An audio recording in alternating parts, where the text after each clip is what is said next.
Morocco is only 14 kilometers away from Spain, but there's one problem. There's no bridge here at all. Just a stretch of ocean separates the two continents. 8.8 miles of water, that's it. You could swim it in a few hours, kayak it in less. Not a single beam of steel or strand of concrete connecting Europe to Africa across the Strait of Gibraltar. Especially when you realize we've already built longer bridges, way longer. China's Danyang Kunshan Grand Bridge spans an absurd 102 miles. That's more than 11 times the width of this gap. In fact, over 10 bridges around the globe cross greater distances completely over water. So, what's the problem with that bridge? Why can't we just connect Spain to Morocco and call it a day? Well, hold tight, because this story has everything. Powerful ships, shifting tectonic plates, grumpy whales, and geopolitical drama. Let's get started, but before we do, don't forget to subscribe. Problem 1. The billion-dollar bridge cost. First, let's ask, why bother? Because a bridge here would change everything. Europe and Africa sit tantalizingly close. A direct crossing would open up a fast, reliable land route for over 2.2 billion people across both continents. No flights, no ferries, just cars, buses, and trains cruising over the sea. Tourism would explode. In 2022, Morocco was already the second most visited African country, raking in $9 billion from international visitors. And most of those tourists? Europeans made up 70% of the crowd. With a bridge, those numbers would skyrocket even more. Meanwhile, Spain is already a global tourism heavyweight, welcoming over 80 million travelers a year. But only a tiny fraction of those visitors come from across the strait. Imagine the growth if Africa had an express lane to Europe. Trade would also benefit massively. Africa is currently the EU's fourth largest trading partner. Most of that movement happens by sea or air, both slow and expensive. A rail line across the strait? Game changer. It would slash costs, speed up delivery, and make trade between the continents smoother than ever. Building a bridge over the Strait of Gibraltar could cost between $5 billion and $20 billion. That's because it would be far more complex than any other bridge in the world. The bridge must be designed to allow the world's largest ships to pass beneath it. While this sounds simple, engineering such a structure is extremely difficult. And who would pay for this massive cost? Naturally, the countries benefiting from the bridge, Spain and Morocco, would have to share the cost. Spain argues Morocco would benefit more, so Morocco should pay more. Morocco wants a 50-50 split. Problem 2. Traffic troubles and Titanic ships. Let's start with a big issue. Ship traffic. The Strait of Gibraltar is one of the busiest maritime corridors in the world. It's the sole exit and entry point between the Atlantic Ocean and the Mediterranean Sea. Over 100,000 ships pass through here every single year. That's a ship every 5 minutes. Compare that to the Panama Canal, which sees between 14,000 and 20,000 ships pass through annually. The strait is a marine superhighway. Now imagine building an 8-mile-long bridge over that water. You'd need massive clearance to allow the world's biggest container ships to pass under. Take the CMA CGM Jacques Sade, one of the tallest cargo ships in existence. Over 200 feet of it sits above the waterline. That means the bridge would need to hover at least 210 feet above the waves, and that's just to clear the current vessels. Not to mention, you'd need a deep foundation to anchor the bridge into place. Which brings us to our next problem. Problem 3. The sea is deep. Most people think of the strait as narrow, which it is, but it's also insanely deep. On average, the seafloor drops down 1,200 feet. In some spots, a staggering 3,000 feet. That's enough room to stack 2.5 Empire State Buildings underwater.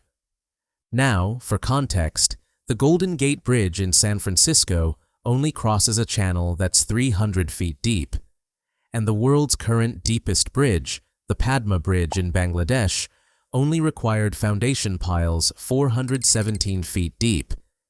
So to build across the Strait of Gibraltar, you'd need structural supports reaching up to 7 times deeper than anything humans have built before. Problem 4. Quakes, fault lines, and shaky ground. As if deep water wasn't bad enough, the geology here is a nightmare. The Strait of Gibraltar sits directly on a tectonic plate boundary known as the Azores-Gibraltar Fault. It's where the African, Eurasian, and Iberian plates grind and slide past each other. And when they do, earthquakes. The 1755 Lisbon earthquake, centered just west of the strait, hit with a force estimated at 9.0 on the Richter scale. It triggered a tsunami that slammed into Lisbon with 20-foot waves and devastated coastal Spain and Morocco, killing tens of thousands. And more recently, in 2004, Morocco was hit again by a 6.3 magnitude quake that collapsed buildings and took hundreds of lives. So any structure here would need to survive massive seismic events, with supports buried in soft, shifting clay channels at the ocean's bottom. Not exactly a builder's dream. Problem 5. Political potholes. Okay, maybe engineers could technically pull it off, but then you hit another wall. Politics. A bridge here would have to connect Spain and Morocco, 2 countries that don't exactly have the smoothest relationship. Take Ceuta and Melilla, 2 coastal cities in North Africa that are Spanish territories. Morocco has long claimed that they should be returned. Spain says they're part of the Spanish state. It's a diplomatic tug-of-war that complicates collaboration. And then there's Gibraltar, a British territory on the southern tip of Spain. The UK holds control over part of the strait's waters and would likely want a say in any cross-strait construction. So the idea of Spain, Morocco, and Britain all happily shaking hands over a multi-billion-dollar mega-project? Let's just say, unlikely. Problem 6. The orcas have opinions too. Now for the wild card, orcas. Yes, killer whales. In 2023, a sailing crew in the strait was stunned when a pod of orcas rammed their boat and tore off the rudder. They had to be rescued as the vessel began sinking, and it wasn't a one-off. Since 2020, researchers have logged over 700 similar incidents. Why are the orcas doing this? No one knows. Some say it's food scarcity. Others think it's a learned behavior, a sort of orca trend. Whatever the reason, these highly intelligent, powerful creatures have proven they don't like unexpected objects in their waters. If that's how they treat sailboats, just imagine how they'd react to underwater welders and construction barges. Problem 7. The Unreal Island Plan. Of course, some visionaries haven't given up. In 2004, American architect Eugene Tsui proposed a wild plan, a structure that would start as a bridge, then dive into a submerged tunnel, rise back up into a floating island packed with resorts, wind turbines, and theaters, before ending in another bridge to the opposite coast. Sounds like something out of a science fiction novel. He even claimed the island could generate enough renewable energy to power Morocco and southern Spain. But experts quickly pointed out a flaw. You'd need tens of thousands more wind turbines to pull that off. Still, you've got to admire the ambition. Problem 8. A tunnel. Too tough to dig. More realistically, there's been talk of a tunnel. Back in 1930, Spain proposed an underwater tunnel across the strait. It was later dismissed due to the hard rock beneath the seafloor.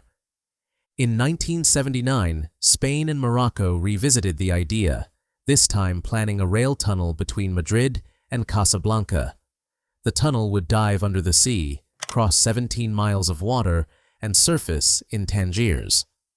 Compared to a bridge, a tunnel would avoid disrupting ship traffic and wouldn't need to be raised for orcas. But it's still an expensive, risky build. As of 2023, Spain and Morocco were still studying it.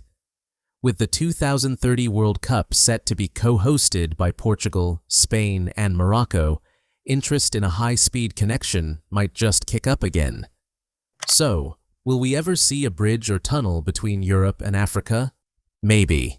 But it'll take political will, deep pockets, new technology, and possibly a peace pact with the killer whales. Until then, the Strait of Gibraltar remains one of the busiest, most important stretches of water in the world, and one of the few places where 8.8 miles might as well be a million. Let me know in the comments, do you think it'll ever happen? And what's the real reason you think this crossing hasn't been built? Thanks for watching, and see you in the next one.